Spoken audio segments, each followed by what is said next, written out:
là, on a vu une approche pour essayer de garder la vue. Donc on va avoir une autre approche, celle de GeneSight. Et c'est Magali Taël, qui est la directrice clinique de GeneSight, qui est venue spécialement. Et donc c'est bien parce que vous avez vu que la vue est parfaite. Et là, on a la chance qu'elle soit venue en personne et qu'elle va pouvoir vraiment nous présenter son travail.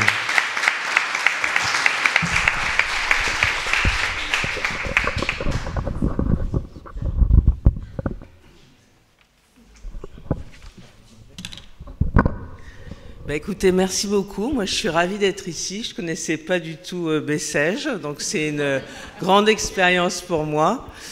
Merci à Ariel et à toute son équipe et à vous tous pour l'accueil et l'invitation. C'est franchement super. Et puis, donc oui, merci pour l'introduction, Serge. Donc, je suis donc directrice médicale chez GeneSight.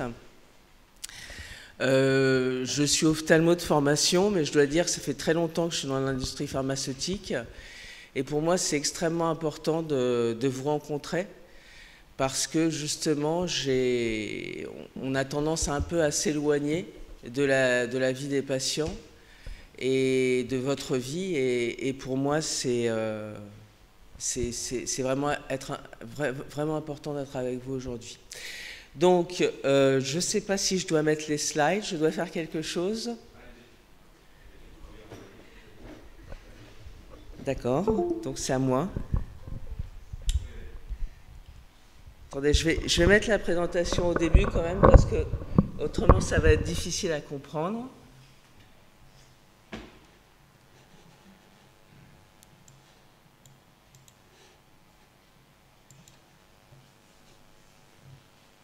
Voilà.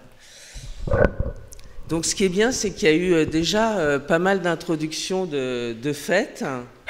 Et on va rentrer dans un domaine qui a abordé un petit peu Laure dans sa présentation précédente, c'est l'optogénétique dans la rétinite pigmentaire. Et le grand avantage de cette thérapie, c'est que c'est indépendant de la mutation causale.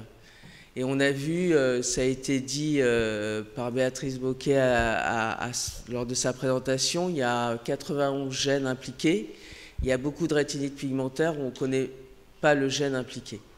Donc évidemment, c'est un avantage majeur. Alors pour ceux qui ne connaissent pas GeneSight, on est une petite compagnie, on est 40-50 personnes, la plupart basées à Paris, et on a été fondé en 2012 par le professeur José Saël et Bernard Gilly, qui ont décidé de fonder GeneSight pour développer des thérapies géniques dans des maladies héréditaires cécitantes. Et on a deux gros programmes. Et un de ces gros programmes, c'est le développement d'un traitement optogénétique dans la rétinite pigmentaire.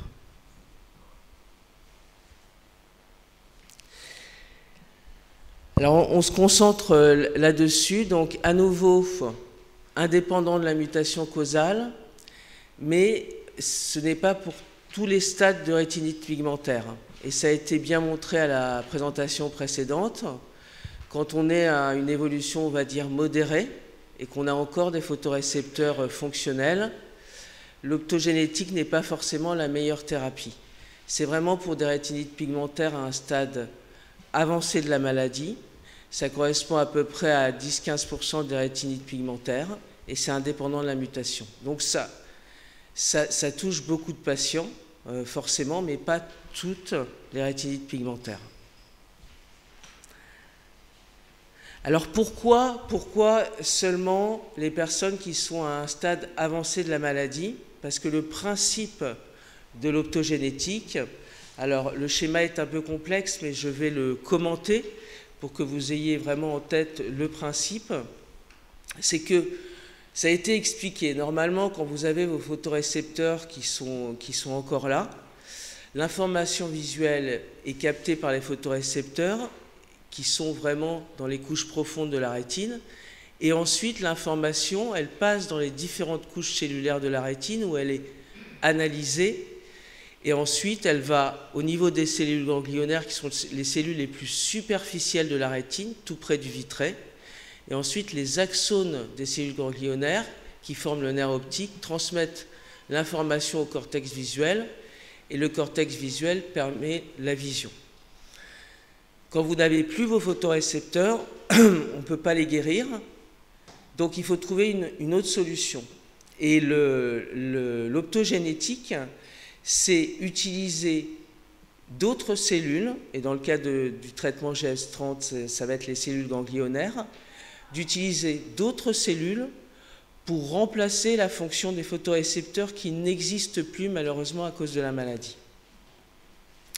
Et pour cela, on utilise donc un traitement combiné. Donc on va utiliser les cellules ganglionnaires qui sont ces cellules superficielles de la rétine qui normalement ne sont pas des photorécepteurs. On va faire en sorte qu'ils prennent la fonction des photorécepteurs et qu'ils remplacent les photorécepteurs. Et pour faire ça, on utilise une thérapie combinée, donc une thérapie génique et un matériel médical, des lunettes vraiment spécifiques pour cette thérapie génique. Alors la thérapie génique, c'est assez classique, c'est un vecteur viral inactivé dans lequel on met un gène qui code pour une protéine photosensible. Donc l'injection de la thérapie génique se fait par une injection intravitréenne. Vous savez que l'injection intravitréenne, c'est pas en sous-rétinien, c'est pas de la chirurgie, c'est très simple à faire. Ça se fait en ambulatoire et c'est très simple. Donc c'est une injection intravitréenne qui permet en fait d'aller acter sur les cellules ganglionnaires. Donc le gène va aller dans les cellules ganglionnaires et va exprimer une protéine photosensible, Crypson-R, peu importe le nom, qui va être capable de donner à ces cellules ganglionnaires une fonction de photorécepteur. Mais comme les cellules ganglionnaires ne sont pas des photorécepteurs, il faut les aider. Et pour les aider, on a un matériel qui est en fait des lunettes. Alors, on est au niveau du prototype. Là, ce sont des lunettes qui ont deux actions. D'abord, les cellules ganglionnaires et la protéine qu'elles vont exprimer ne peuvent pas être activées avec la lumière ambiante. Donc, il faut des lunettes qui vont projeter une lumière d'une certaine intensité, d'une certaine longueur d'onde, qui vont activer les cellules ganglionnaires. Mais en plus de ça, vous savez, toute l'étape du passage via les couches rétiniennes, on ne l'a plus. Donc les lunettes vont en fait digérer, transformer l'information visuelle pour qu'elle soit comprise par les cellules ganglionnaires. Donc ça paraît être de la science-fiction quand on en parle comme ça, mais ce n'est plus un concept puisqu'on est en phase clinique et c'est la première étude chez l'homme qui s'appelle Pioneer qui a débuté et 9 patients ont été traités par cette thérapie combinée aujourd'hui. Donc c'est une étude avant tout de sécurité d'emploi du produit, puisque c'est la première étude chez l'homme, donc il faut s'assurer avant tout que le produit est sûr pour les patients, mais c'est aussi une étude d'efficacité, parce que l'étape d'après, c'est d'aller dans ce qu'on appelle l'étude de phase 3, qui est l'étude ultime pour démontrer l'efficacité du produit. Donc il faut qu'on ait des signes d'efficacité dans cette phase pour continuer le développement. Alors, on a différentes doses de thérapie génique qu'on teste dans cette étude, 3 doses. 9 patients ont été traités avec des doses successivement plus élevées. On a un comité indépendant qui, à chaque augmentation de dose, analyse la sécurité pour s'assurer qu'on peut augmenter la dose de façon vraiment safe, pour que les patients aient une bonne tolérance. Et donc 9 patients ont été traités. L'œil le plus mauvais était traité par la thérapie génique. Le niveau d'acuité visuelle, pour vous dire, quand on dit stade avancé, ça ne veut pas dire grand-chose, mais le niveau d'acuité visuelle de ces patients qui ont été traités, ils avaient perception lumineuse au niveau de leur œil, donc ils ont eu leur thérapie génique, et puis ils ont les lunettes également pour pouvoir bénéficier de cette thérapie. On a 3 centres qui participent à cette étude. Alors, l'hôpital des 15-20, avec les investigateurs Isabelle Odo et Élise Boulanger. On a aussi le centre à Pittsburgh, Dr Martel, donc Pittsburgh qui est aux États-Unis. On a un centre en Angleterre à Moorfield, qui est donc à Londres. Là, on a fait donc la dose la plus élevée. 3 patients ont été également traités. Et on entre dans ce qu'on appelle la phase d'extension. On veut traiter un peu plus de patients. Donc 3 à 9 patients supplémentaires vont être traités. Toujours indépendant de la mutation. Là, on prend toutes les rétinites pigmentaires. Donc pour cette étude, ce sont les rétinites pigmentaires non syndromiques. Mais pour la phase 3, on élargira aux rétinites pigmentaires syndromiques. Et à nouveau, avec des niveaux d'acuité visuelle relativement bas.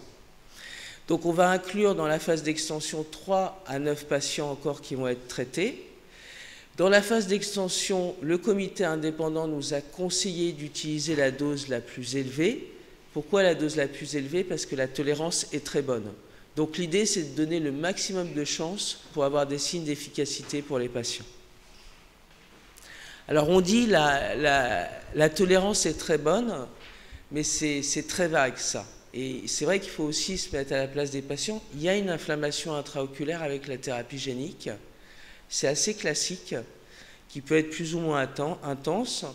Et pour prévenir cette inflammation intraoculaire, on donne des corticoïdes oraux, en général pendant 1 mois, pour couvrir le geste de thérapie génique, donc l'injection intravitréenne de thérapie génique. Dans le cas de cette étude pionnière, on a eu une inflammation intraoculaire assez limitée, seulement chez 5 patients sur 9, donc un peu plus de la moitié.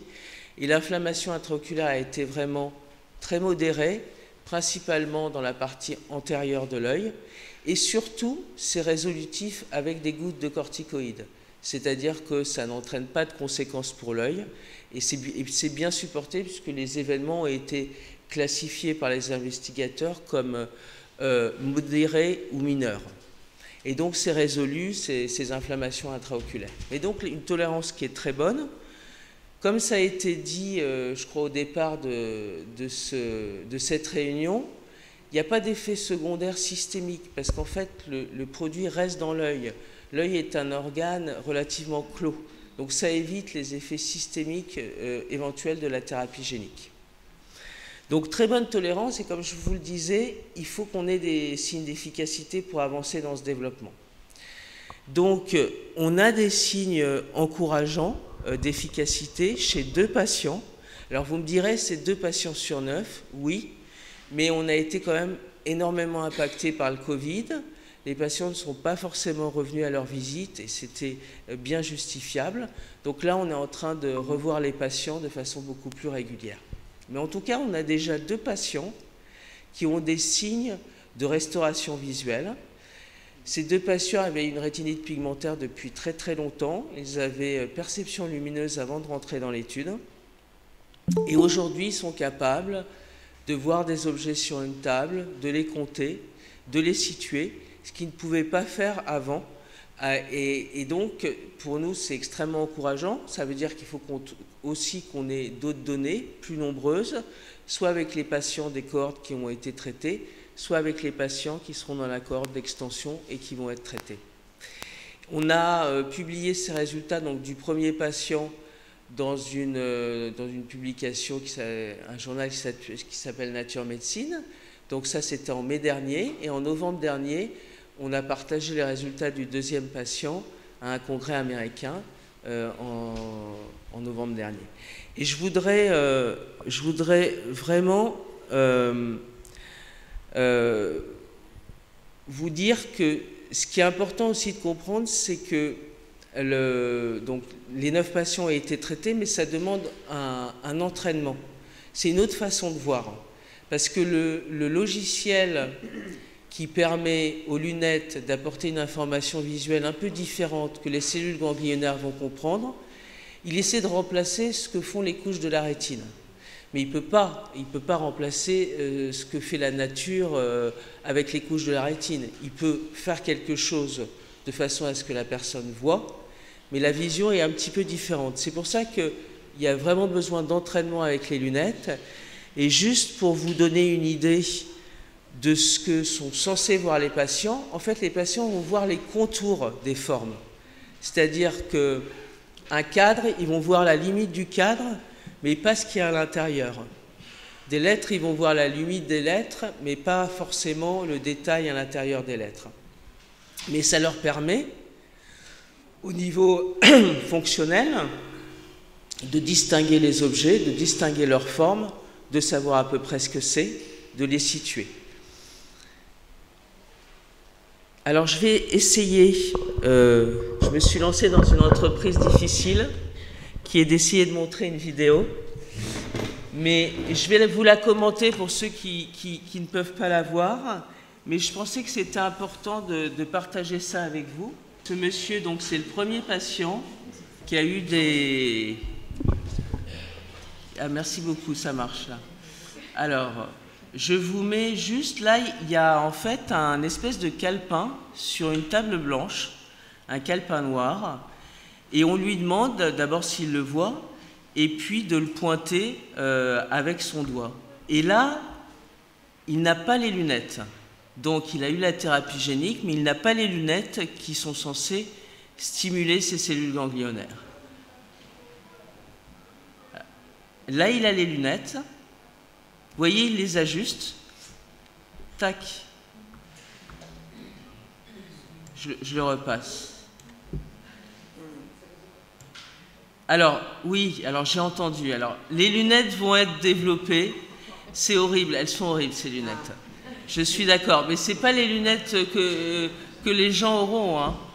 Ça, on est vraiment dans une étude clinique.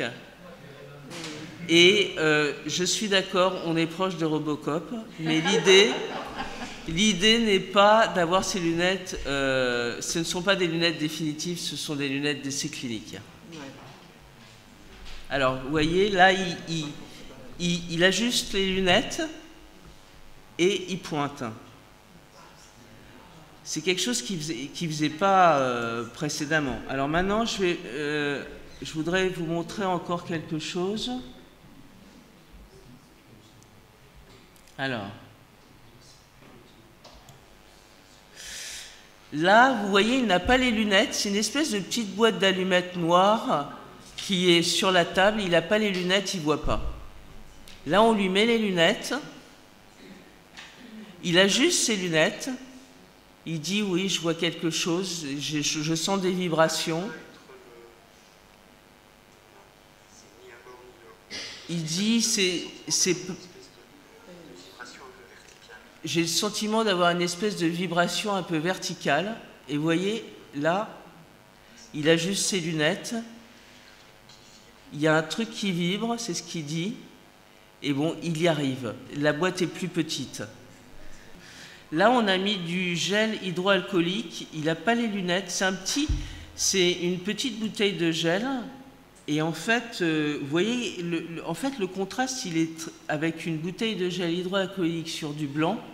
Le contraste, il est vraiment peu important. Il n'a pas les lunettes, là, il ne voit pas. Il dit, je ne vois pas. Toujours sans les lunettes, avec le gel hydroalcoolique, il n'y arrive pas. Sincèrement, je ne vois pas. Et après, on lui met les lunettes. Et là, c'est pas facile. Franchement, c'est gel hydroalcoolique, transparent sur une table blanche. C'est pas évident à repérer. Alors là, il dit qu'il est en train de le repérer, qu'il voit quelque chose, et il essaie de pointer l'objet. Il le pointe, alors un peu trop en avant, mais bon, il le pointe dans la bonne direction et il peut l'attraper. Je vais juste vous passer, après c'est fini, la deuxième patiente qui en fait on lui a mis des stylos sur une table, donc des bics noirs sur une table blanche. Et donc, elle les a comptés, ils sont horizontaux, espacés. Et après, on lui demande de pointer le premier stylo. Et je vais juste vous montrer ce passage-là, parce qu'autrement c'est long, mais... Voilà, elle se concentre, elle regarde bien et elle le pointe. Donc voilà, je voulais vous passer ça parce que c'est surtout les patients qui le font le mieux et qui décrivent mieux ce qu'ils présentent. C'est bon ? Excusez-moi. Donc juste en conclusion, donc c'est une thérapie pour des rétinites pigmentaires, des patients qui ont une rétinite pigmentaire avancée, quelle que soit la mutation, même si on ne la connaît pas. On est vraiment en phase précoce de développement, hein. C'est la phase 1-2, mais on avance. Et je vais vous donner un petit peu les timelines, enfin les différentes étapes, parce que c'est important que vous ayez en tête les différentes étapes du développement. C'est un produit qui est bien toléré. Jusqu'à aujourd'hui, on a un recul jusqu'à 2 ans et demi après la thérapie génique. On a des signes encourageants chez 2 patients. Donc, on n'est plus à l'étape du concept. C'est une thérapie qui marche. Maintenant, il faut voir si elle marche assez, si elle marche chez la plupart des patients.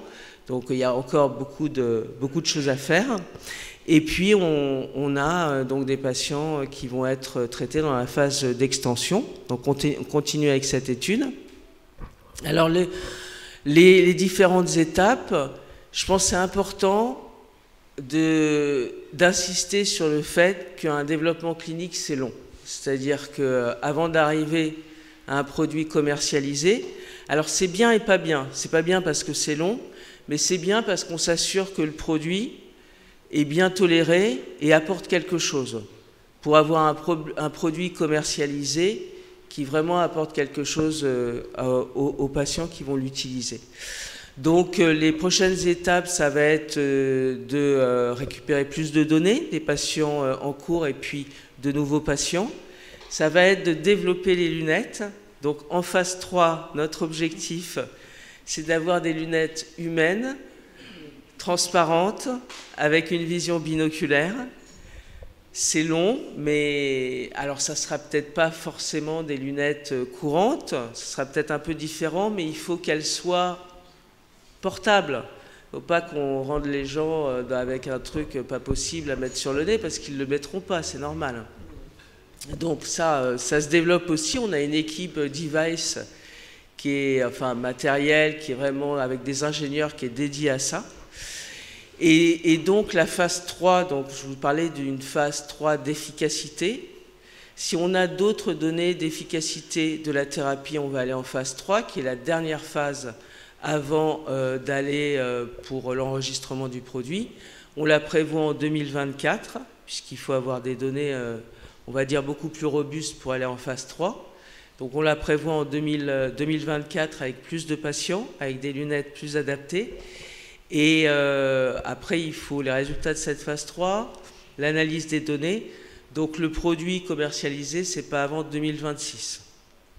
C'est pour vous donner des dates et que vous ayez un peu l'idée du temps que ça prend par rapport au développement. Voilà, je vous remercie pour votre attention.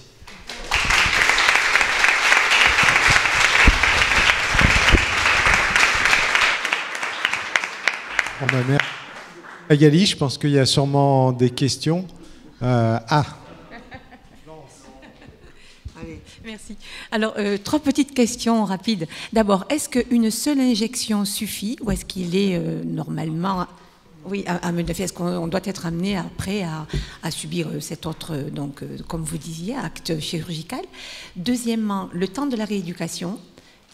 Voilà, en général, combien de temps pour à peu près avoir une vision comme la personne là que vous venez de nous montrer en vidéo? Troisième question, le déplacement. Est-ce que vous avez fait quelques petits tests en extérieur? Parce que finalement, pour nous, quand on a pris l'habitude de l'intérieur de notre maison, ne nous pose aucun problème. La grande difficulté, c'est effectivement de mettre un pied dehors. Voilà. C'est une très bonne question. Alors, la thérapie génique, c'est une injection unique qui est censée durer toute la vie. Alors, on ne sait pas combien de temps ça va durer, mais dans le principe, la transfection avec la production de la protéine, ça doit être, c'est en une seule fois. Donc, il y a de grands débats par rapport à ça. Et je suis sûr que si vous discutez avec les spécialistes de thérapie génique, vous diront, ben, oui, mais si l'efficacité diminue, peut-être qu'il faudra réinjecter. Bon, nous, on n'en est pas encore là. En principe, c'est une injection. La deuxième question, c'était... Alors, c'est pas de la chirurgie, hein, c'est un intravitréen, c'est juste une injection et c'est de l'ambulatoire. La deuxième question, c'était en extérieur ou dans la rééducation. Ah oui. Il y a beaucoup de rééducation parce qu'il faut apprendre à voir d'une autre façon. Donc il y a beaucoup de séances, déjà pour bien ajuster les lunettes, bien regarder dans la lumière et surtout essayer de comprendre ce qu'on voit parce que c'est une nouvelle façon de voir les choses. Donc il y a beaucoup de séances de rééducation. L'étude est quand même très contraignante avec beaucoup de visites, c'est la première étude. Et les patients ont commencé vraiment à voir 1 an après la thérapie génique et après beaucoup de séances de rééducation. Et ce que vous dites, c'est extrêmement important aussi dans la rue, etc. Alors on a fait très peu de tests dans la rue, parce que ce n'était pas prévu au protocole et qu'on y va étape par étape. Les patients peuvent prendre leurs lunettes à la maison et s'entraîner chez eux, mais pas dans la rue encore, mais ça on va le développer. On a fait pour le premier patient, et juste pour vous dire ce qu'il nous a dit, il nous a dit, je vois à nouveau vous savez, les zébras du passage piéton, que je n'avais pas vu depuis des années. Donc voilà, ce sont des choses qui font plaisir. Alors maintenant, il faut être prudent. C'est seulement 2 patients, il faut avoir d'autres données pour avancer, mais c'est un début. L'utilisation, ce sera toujours avec des lunettes. Toujours avec des lunettes parce qu'en fait, les cellules ganglionnaires ne sont pas sensibles à la lumière ambiante. Ouais. Mais on va améliorer les lunettes, je vous promets. On va faire des efforts. Et Magali, tu disais c'est des lunettes binoculaires, ça veut dire qu'on va injecter les 2 yeux? Alors, on n'a pas encore discuté du design de la phase 3, mais je pense qu'on injectera les 2 yeux, oui. Avec des lunettes binoculaires. L'idéal, ça serait d'avoir des lunettes binoculaires, une injection des 2 yeux sur la phase 3. Mais c'est plus le développement des lunettes qui est complexe avec la binocularité.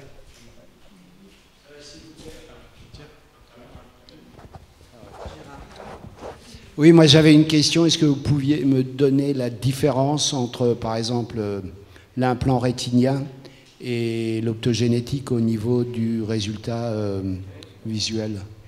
Est-ce qu'il y a une... Alors, l'implant rétinien, je pense que c'est Serge qui va pouvoir répondre mieux que moi. Mais c'est pas du tout le même principe qu'un implant rétinien, dans le sens où là, il y a vraiment des cellules qui sont utilisées pour remplacer les photorécepteurs. Il n'y a pas de chirurgie, on n'implante rien. On injecte juste la thérapie génique qui va s'exprimer dans les cellules ganglionnaires et la combinaison de cette stimulation de ces cellules qui prennent la place, la fonction des photorécepteurs. C'est pas du tout le même principe que l'implant rétinien. Ouais. Tu veux peut-être développer là-dessus? En fait, je veux rien dire parce que... Ça va être évoqué tout à l'heure. Midi. Et en fait, pour l'instant, il n'y a plus aucun implant rétinien qui est disponible pour la rétinopathie pigmentaire. Actuellement, l'implant rétinien, il est développé pour la dégénérescence maculaire liée à l'âge. Alors, sauf si on a une annonce cet après-midi, mais moi, je n'ai pas de connaissance d'un développement actuel pour la rétinopathie pigmentaire. Donc, la seule solution de restauration visuelle actuellement en développement et en essai clinique sur la rétinopathie pigmentaire, c'est la thérapie optogénétique. Donc il n'y a pas, enfin à ma connaissance, hein, mais le ressenti visuel est plus proche de l'image que peut-être que les informations sur les films qu'on avait vus avec C'est pas comparable parce que Second Sight, il y avait parfois il y avait 2, 3, 4, 10, 15 électrodes qui fonctionnaient. Donc là, en fait, l'idée c'est que c'est une zone qui est beaucoup plus importante. Donc je ne sais pas quel est le degré d'angle qui est produit, Magali saura, mais l'idée c'est que là, et c'est différent parce que là en fait c'est comme si vous étiez en train de regarder en fait la télé, puisqu'en fait il y a un vidéoprojecteur qui projette une image sur la rétine, et c'est ce que disait Magali, il faut garder son regard dans la direction du vidéoprojecteur. Alors aujourd'hui, l'angle dans la thérapie optogénétique, c'est 10 degrés, et on voudrait arriver en phase 3 sur 30 degrés.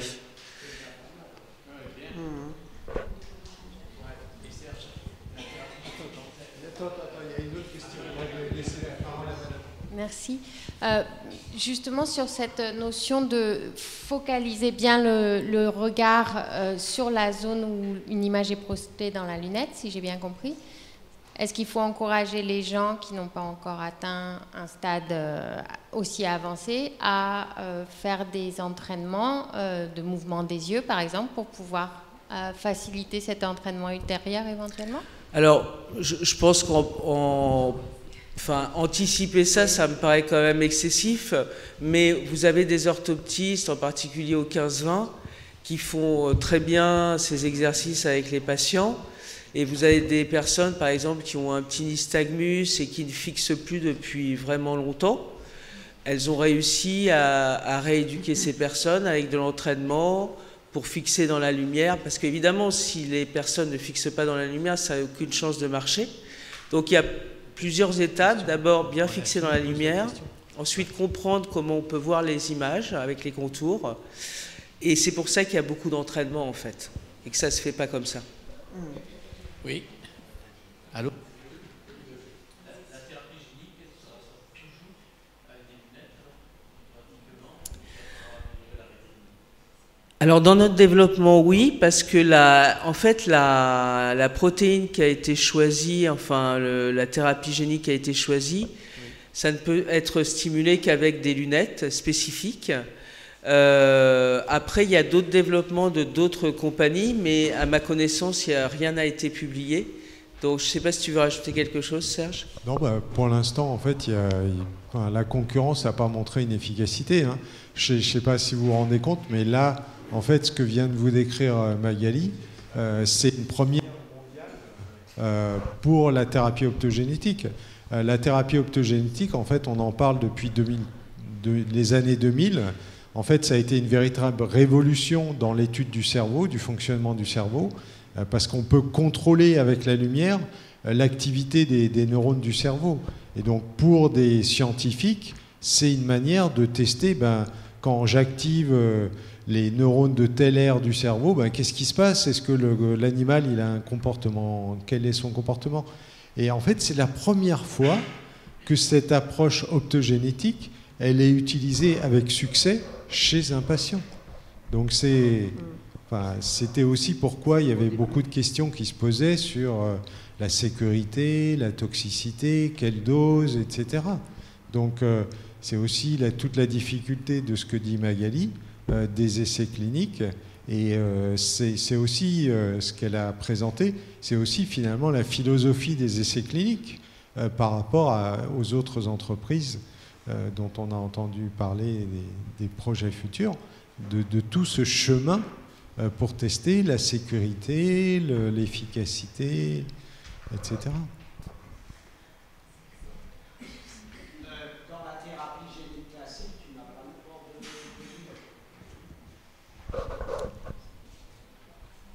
de... Ça dépend. La thérapie génique classique a été décrite par Laure. On corrige une mutation, non? Vous corrigez la mutation, il n'y a pas de lunette, c'est pas de l'optogénétique. Là, le grand avantage avec l'optogénétique, c'est que c'est indépendant de la mutation. Donc vous pouvez, en théorie, traiter 15% des rétinites pigmentaires, quelle que soit l'origine de la mutation. Et pour une génique classique, il faut que les photorécepteurs ils soient encore vivants. Et en fait, il y a beaucoup de cas où les photorécepteurs, malheureusement, ils sont plus vivants. Donc en fait, pour les patients qui sont dans un état assez avancé, finalement, ça devient la seule approche possible pour essayer de leur redonner une vision qui est peut-être un peu différente, mais une vision quand même.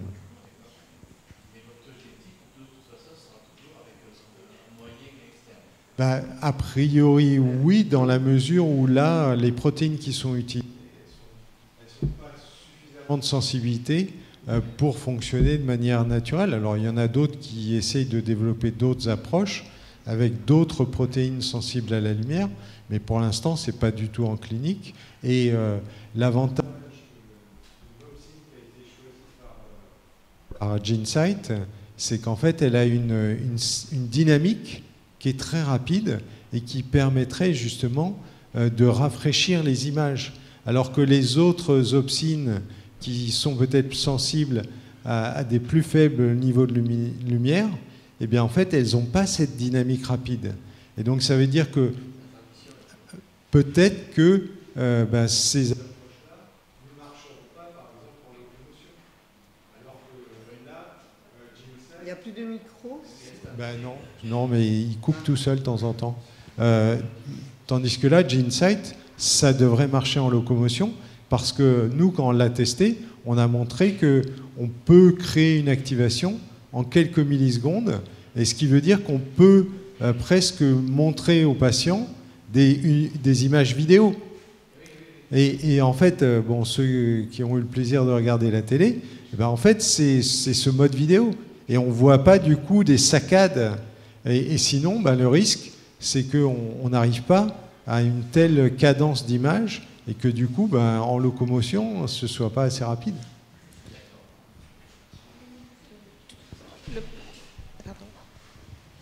Le premier patient a ressenti des vibrations sur un petit objet. Comment vous l'avez expliqué ? Alors, c'est très intéressant, mais en fait, on apprend des patients. C'est eux qui nous apprennent. Parce que ces vibrations, c'est quelque chose qu'on découvre avec les patients. Ils nous disent, oui, je sens des vibrations. Ou ils disaient aussi, en fait, c'est mon cerveau qui voit. Donc, c'est une nouvelle façon de voir. On n'a pas vraiment d'explication. Ils parlent de scintillement aussi de temps en temps. Mais en tout cas, ce sont ces cellules qui remplacent les photorécepteurs, qui ne peuvent pas agir, évidemment, aussi bien que les photorécepteurs, mais qui les remplacent d'une autre façon. Et on est en train d'apprendre avec chaque patient qui teste cette thérapie. Ça ne peut pas être l'effet de la caméra. Si on ne bouge pas, en fait, on disparaît. Et d'une certaine manière, s'il y a un tout petit mouvement, en fait, le bord de l'objet, en fait, il va passer un petit peu d'un pixel à un autre. Et en fait, c'est ce qui pourrait aussi, finalement, créer une sorte de scintillement. Parce que, en fait, ça disparaît, ça revient, ça disparaît, ça revient. Parce que le patient, finalement, il bouge on bouge toujours un petit peu. Donc, il y a peut-être... Et peut-être que, justement, les patients se rendront compte que s'ils bougent un tout petit peu, s'ils oscillent un tout petit peu, peut-être que ça renforcera ce scintillement, non ? Je ne sais pas, c'est une question. Hein. Il balaye beaucoup et il faut vraiment qu'il s'habitue aux lunettes et à la façon de voir, les contours, les bords, etc. Ouais. L'estimation de la durée pour s'adapter ? Ça dépend des personnes. Franchement, les premiers signes visuels, alors c'est vraiment dans un essai clinique, on n'est pas avec les lunettes finales, on n'est pas en phase 3, mais je dirais... Sur les 2 patients, ça a mis... ils ont commencé à utiliser les lunettes 2 à 3 mois après l'injection de thérapie génique, parce qu'il faut que le temps que la thérapie génique agisse. Et on a vu les premiers signes d'amélioration 1 an après l'injection. Donc il y a eu beaucoup de séances, de training pour fixer. C'est assez lourd quand même. Hein. Ouais. Oui, parce qu'on va améliorer les lunettes, donc on devrait. Après, ce qu'il faut que vous réalisiez, c'est que quand on fait... En fait, ça met un petit moment quand même pour que les protéines, elles s'expriment, pour que les cellules deviennent sensibles à la lumière. Et puis après, il y a aussi tout le processus pour le patient de réaliser que ces trucs qu'il commence à voir, ça a de la valeur. Et même, en fait, ce qu'a au début, un patient, quand en fait, on lui fait un flash de lumière, même avec le dispositif éteint, au début, en fait, il n'a presque pas d'activité dans le cerveau. Parce qu'en fait, finalement, le cerveau, il a appris que ce qui vient de la rétine, ça n'a plus de valeur. Et puis après s'être entraîné pendant 1 an avec l'implant Second Sight, on refait la même chose. On lui fait un flash lumineux, mais pareil, on éteint le dispositif. Et bien en fait, ce qui avait été montré, c'est que l'activité dans les aires du cerveau était beaucoup plus importante après, donc au bout d'1 an d'évaluation et d'entraînement. Donc en fait, ça veut dire, entre guillemets, mais que le cerveau avait compris qu'à nouveau, il recevait des informations intéressantes de la rétine et que toute information qui arrivait devait être analysée et traitée pour extirper l'information intéressante. Et il y avait un patient qui avait été implanté avec le dispositif de Second Sight, et en fait, il a dit non, mais moi, non, finalement, j'abandonne. Donc ils lui ont quand même fait le test. Et bien lui, le flash, c'était pareil, il n'y avait rien au bout d'1 an. C'est-à-dire qu'en fait, son cerveau n'avait pas appris à analyser plus les données qui venaient de la rétine. Parce que ça demande un vrai travail, parce qu'en fait, avant on disait qu'il n'y avait pas de plasticité dans le cerveau adulte. En fait, il y a de la plasticité dans un sens comme dans un autre. Le cerveau, il apprend que s'il n'y a plus d'informations utiles qui viennent de la rétine, pourquoi s'embêter et consommer de l'énergie à ça? Mais quand il apprend que finalement, s'il y a des informations utiles qui arrivent, il se remet à mettre en route la machine, mais ça prend du temps et c'est peut-être ce qui explique un petit peu ce processus qui met un petit peu de temps quand même. Mais le fait de savoir aussi, je pense, de savoir que ça va marcher, peut être aussi une motivation, parce que la motivation du patient est hyper importante. Bien, mais je crois qu'on a une demi-heure de retard. Ah, et pourtant on a sauté une présentation. C'était tellement intéressant et vraiment on remercie Magali Teille. On peut applaudir.